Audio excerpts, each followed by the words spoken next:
நீங்கள் ஒரு அறைக்குள் நுழையும்போது அங்குள்ள அனைவரின் கவனமும் உங்கள் மீது திரும்ப வேண்டுமா? உங்கள் வார்த்தைகளுக்கு மற்றவர்கள் மறுபேச்சு பேசாமல் மதிப்பு கொடுக்க வேண்டுமா? உங்கள் முன்னால் நிற்பவர்கள் தங்களை அறியாமலேயே உங்களுக்கு மரியாதை செலுத்த வேண்டும் என்று நீங்கள் நினைத்தால் இந்த பதிவு உங்களுக்கானது. இது யாரையும் ஏமாற்றி அடிபணிய வைக்கும் தந்திரமல்ல. உண்மையான மதிப்பு, அதிகாரம் மற்றும் செல்வாக்கு என்பது நம்முடைய ஆளுமையிலிருந்து வருவது. அனைவரும் உனக்கு அடிபணிய வேண்டுமா? மதிப்பு, செல்வாக்கு, சொல் வலிமை. இதை பெற 7 அரச ரகசியங்கள் இருக்கின்றன. இதை நீங்கள் முழுமையாக உள்வாங்கித் தெரிந்து கொண்டால் உங்கள் வாழ்க்கை இன்றிலிருந்து அடியோடு மாறும். நம்முடைய மாபெரும் தமிழ் வரலாற்றை சற்று ஆழமாக உற்று நோக்கினால் சோழர், சேரர், பாண்டியர் போன்ற மகத்தான மன்னர்கள் வெறும் வாழ்வலிமையால் மட்டும் இந்த உலகை ஆளவில்லை. அவர்கள் தங்கள் வாழ்வில் மிக தீவிரமாக கடைப்பிடித்த ஒழுக்கம், சொல் வலிமை, தன்னடக்கம் மற்றும் நுண்ணறிவுதான் அவர்களை தலைசிறந்த அரசர்களாக உயர்த்தியது. ஒரு நாட்டை ஆள்வதற்கு முன் தன்னைத்தானே ஆளத் தெரிந்தவர்கள்தான் சரித்திரத்தில் நிலைத்து நிற்கும் மாபெரும் தலைவர்கள் ஆகிறார்கள். அந்த அரச முறைகளை, அந்த உயர்ந்த குணங்களை இன்றைய நவீன உலகத்தில் நாம் எப்படி பயன்படுத்தி நம்முடைய மதிப்பை சமூகத்தில் பல மடங்கு உயர்த்துவது என்பதை பற்றித்தான் இன்று மிக ஆழமாக பார்க்கப் போகிறோம். இந்த குணங்களை நீங்கள் உங்கள் வாழ்வில் பின்பற்றினால் உங்களை அறியாமலேயே ஒரு அரசனுக்குரிய செல்வாக்கு உங்களுக்கு தேடி வரும். முதலாவது அரச ரகசியம்: சொல்லின் வலிமை. உங்கள் வாயிலிருந்து வரும் ஒவ்வொரு வார்த்தையும் ஒரு கூர்மையான ஆயுதம் போல இருக்க வேண்டும். நீங்கள் பேசினால் மற்றவர்கள் முழுமையாக காது கொடுத்து கேட்க வேண்டுமென்றால் உங்கள் வார்த்தைகளில் ஆழமான பொருள் இருக்க வேண்டும். ஒரு மனிதனின் உண்மையான அதிகாரம் அவன் பேசும் வார்த்தைகளில்தான் அடங்கியிருக்கிறது. இதைத்தான் திருவள்ளுவர் கேட்டார் பிணிக்கும் தகையவாய்க் கேளாரும் வேட்ப மொழிவதாம் சொல் என்று மிக அழகாக கூறுகிறார். இதன் அர்த்தம் என்னவென்றால், நம் பேச்சை கேட்பவர்களை நம் வசப்படுத்தும்படியும் நம் பேச்சை கேட்காதவர்களும் கேட்க விரும்பும்படியும் பேசுவதுதான் உண்மையான சொல்வலிமை.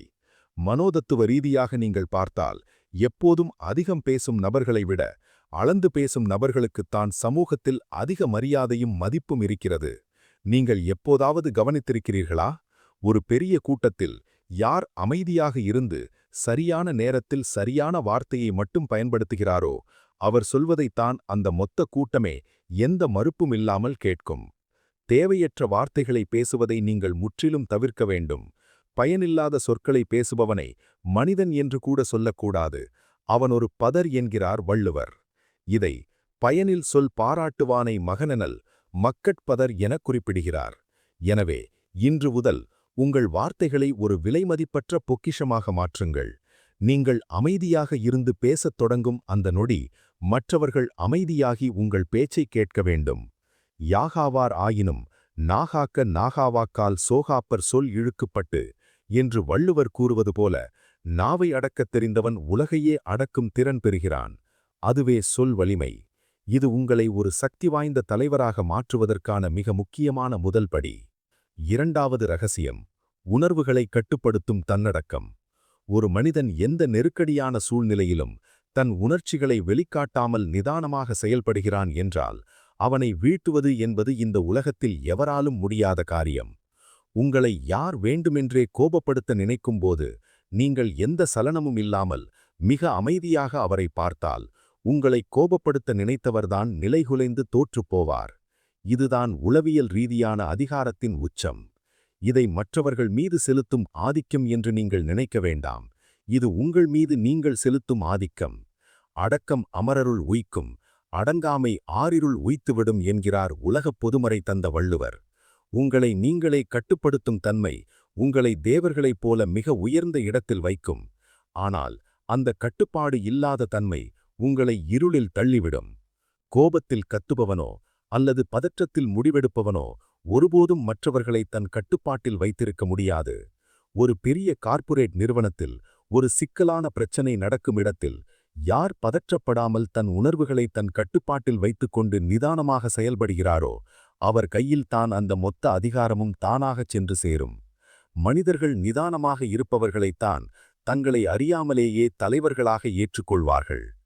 தீயினால் சுட்ட புண் உள்ளாரும், ஆறாதே நாவினால் சுட்டவடு என்ற குரலை நீங்கள் ஆழமாக உணர்ந்து கொள்ள வேண்டும்.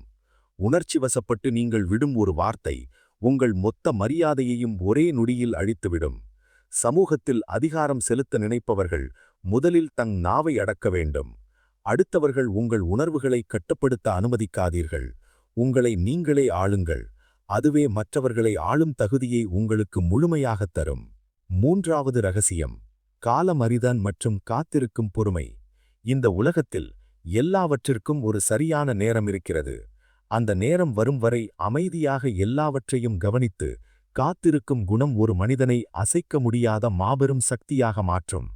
நீங்கள் உலகத்தையே ஆள நினைத்தாலும் அதற்கான சரியான நேரத்தையும் இடத்தையும் தேர்ந்தெடுத்தால்தான் அது சாத்தியமாகும் என்பதை ஞாலம் கருதினும் கைகூடும் காலம் கருதி இடத்தார் செய்யின் என்ற குறள் மூலம் திருவள்ளுவர் நமக்கு உணர்த்துகிறார்.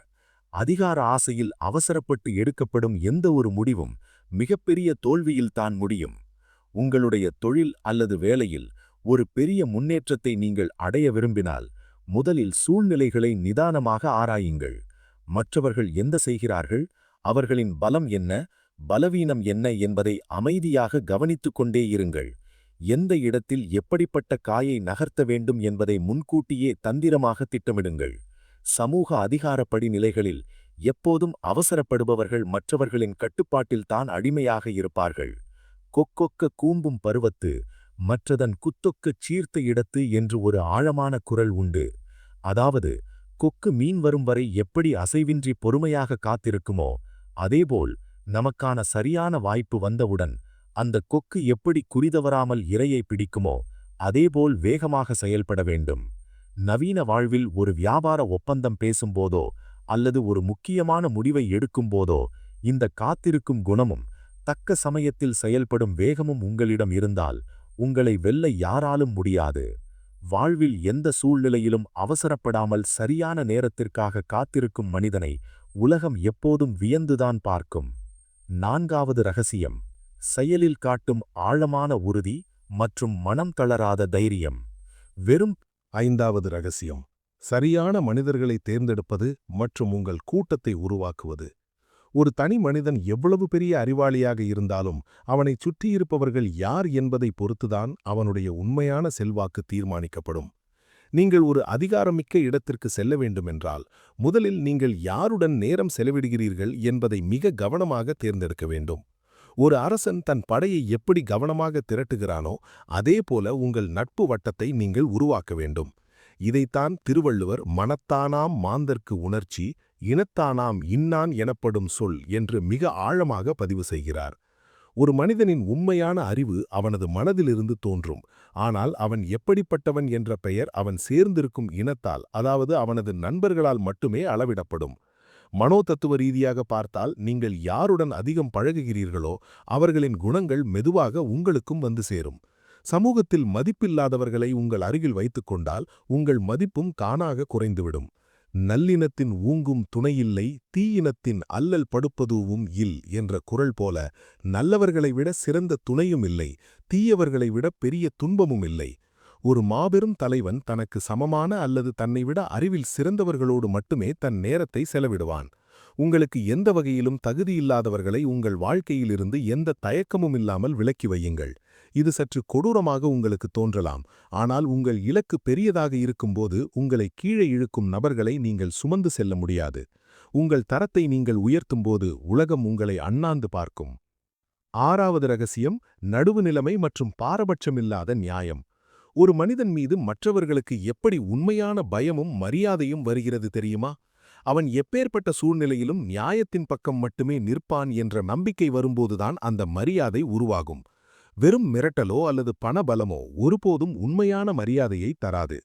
சமன் செய்து சீர்தூக்கும் கோல் போல் அமைந்தொரு பால் கோடாமை சான்றோர்க்கு அணி என்று ஒரு அற்புதமான குறள் இருக்கிறது. ஒரு தராசு எப்படி தன்னிடம் வைக்கப்பட்ட பொருளின் எடையை சரியாக காட்டி நேராக நிற்குமோ அதேபோல ஒரு சிறந்த மனிதன் யாருக்கும் சாதகமாக இல்லாமல் நடுவுநிலையாக இருப்பான். நீங்கள் ஒரு அலுவலகத்தில் வேலை செய்தாலும் சரி அல்லது ஒரு குடும்பத்தை வழிநடத்தினாலும் சரி, ஒரு பிரச்சனை வரும்போது நீங்கள் எப்படி தீர்ப்பு எழுதுகிறீர்கள் என்பதை இந்த உலகம் மிக கூர்ந்து கவனிக்கும். உங்களுக்கு வேண்டியவர்கள் தவறு செய்தாலும் அதை தட்டி கேட்கும் தைரியம் உங்களுக்கு இருக்க வேண்டும். இந்த குணம் உங்களிடம் இருந்தால் உங்களை எதிர்க்க நினைப்பவர்கள் கூட உங்கள் நேர்மையை பார்த்து பயப்படுவார்கள். மக்கள் எப்போதும் நியாயமாக நடக்கும் ஒரு மனிதனிடம்தான் தங்களை அறியாமலேயே தங்களை ஒப்படைப்பார்கள். அதிகாரத்தின் உச்சம் என்பது ஒருவனை அடக்கி ஆளுவதல்ல, அவன் மனமுவந்து உங்களை தலைவனாக ஏற்றுக்கொள்வதுதான். அதை இந்த நடுவுநிலவை உங்களுக்கு மிக எளிதாக பெற்றுத்தரும். 7வது மற்றும் மிக முக்கியமான அரச ரகசியம்: தோல்வியைக் கண்டு சிரிக்கும் மன உறுதி. ஒரு மனிதன் எல்லா வசதிகளும் இருக்கும்போது தைரியமாக இருப்பது பெரிய விஷயமில்லை.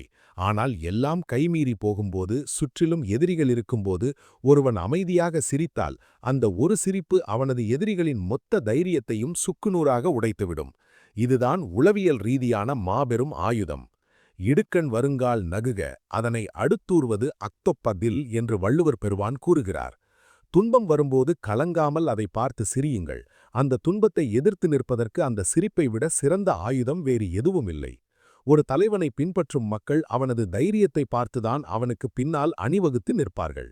ஒரு பெரிய பிரச்சனை வரும்போது நீங்கள் பதற்றப்பட்டால் உங்கள் மீதிருக்கும் மொத்த மரியாதையும் அந்த நொடியே அழிந்துவிடும். ஆனால் அதே பிரச்சனையை நீங்கள் மிக சாதாரணமாக கையாண்டால் நீங்கள் ஒரு சாதாரண மனிதன் அல்ல, நீங்கள் ஒரு மாபெரும் சக்தி என்று உலகம் நம்பத் தொடங்கும். இதுதான் நீங்கள் உங்கள் வாழ்க்கையில் கட்டியெடுக்க வேண்டிய உண்மையான அரச ஆளுமை. இந்த 7 ரகசியங்களும் உங்களை நீங்களே செதுக்கிக் கொள்ள உதவும் மிக ஆழமான ஆயுதங்கள். சொல்லின் வலிமை, தன்னடக்கம், காலமறிதல், செயலில் உறுதி, சரியான நட்பு, நடுவுநிலைமை மற்றும் தளராத தைரியம். இந்த 7ம் சேர்ந்த ஒரு மனிதனை இந்த உலகத்தில் எந்த சக்தியாலும் அசைக்க முடியாது. அதிகாரமும் மதிப்பும் தானாக உங்கள் காலடியில் வந்து விழும். இந்த பயணம் உங்களை நீங்களே உயர்ந்த நிலைக்கு மாற்றுவதற்கான ஒரு பயணம். இந்த பதிவு உங்களுக்கு எந்த அளவுக்கு பயனுள்ளதாக இருந்தது என்பதை கமெண்டில் பதிவு செய்யுங்கள். இந்த அரச குணங்களில் எதை நீங்கள் இன்று முதல் உங்கள் வாழ்வில் கடைபிடிக்கப் போகிறீர்கள் என்ற உங்கள் ஆழமான சிந்தனைகளை என்னோடு பகிர்ந்து கொள்ளுங்கள். இந்த காணொளி உங்களுக்கு உண்மையான மதிப்பை கொடுத்திருந்தால், உங்களைப் போலவே வாழ்வில் பெரிய இடத்திற்கு செல்ல நினைக்கும் மற்றவர்களுக்கும் இது போய் சேர நம்முடைய சேனலை சப்ஸ்கிரைப் செய்து தொடர்ந்து இணைந்திருங்கள். உங்களை மீண்டும் ஒரு ஆழமான பதிவில் சந்திக்கிறேன்.